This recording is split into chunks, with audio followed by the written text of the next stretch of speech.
ప్రధానమంత్రి సడక్ యోజన పథకం కింద పంచాయతీరాజ్ శాఖ ఆధ్వర్యంలో 397 కోట్ల రూపాయల వ్యయంతో 2.5 సంవత్సరాల క్రితం 6 కిలోమీటర్ల వరకు పనులను మొదలుపెట్టి మధ్యలోనే వదిలిపెట్టారంటూ బెజ్జంకి మండలంలో బీజేపీ ఆందోళనకు దిగింది.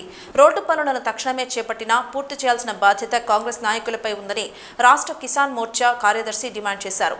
సిద్దిపేట జిల్లా బెజ్జంకి మండలంలోని శ్రీ లక్ష్మీ నరసింహస్వామి దేవాలయ ఆవరణలో ఏర్పాటు చేసిన శిలాఫలకానికి పాలాభిషేకం చేసిన ఆయన ఈ రోడ్డు నిర్మాణం లక్ష్మీ నరసింహస్వామి ఆలయం ముందు నుండి శిలాపూర్ పల్లి, చిలాపూర్ గ్రామాల మీదుగా రేగులపల్లి వరకు కంకర వేసి వదిలిపెట్టడంతో ప్రయాణం చేయాలంటే ఇబ్బందిగా మారిందన్నారు. వచ్చే నెలలో ప్రారంభమయ్యే బెజ్జంకి లక్ష్మీ నరసింహస్వామి వారి ఉత్సవాల సందర్భంగా జరిగే శకటోత్సవం, రథోత్సవ కార్యక్రమాలకు ఈ రోడ్డు పనులను పూర్తి చేయకుంటే హాజరయ్యే పలువురు భక్తులు తీవ్ర ఇబ్బందుల పాలవుతారని ఆందోళన వ్యక్తం చేశారు. ఇప్పటికైనా ఈ ప్రాంత ఎమ్మెల్యే తక్షణమే స్పందించి రోడ్డు నిర్మాణ పనులను పూర్తి చేయాలని కోరారు.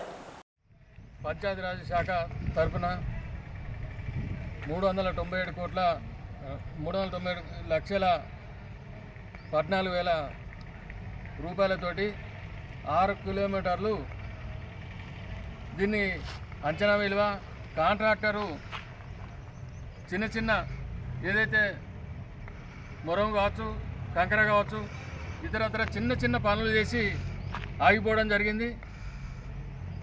దీనిలో భాగంగా రానున్న ఏదైతే లక్ష్మీనరసింహ స్వామి దేవస్థానం జాతర ఉన్నది కాబట్టి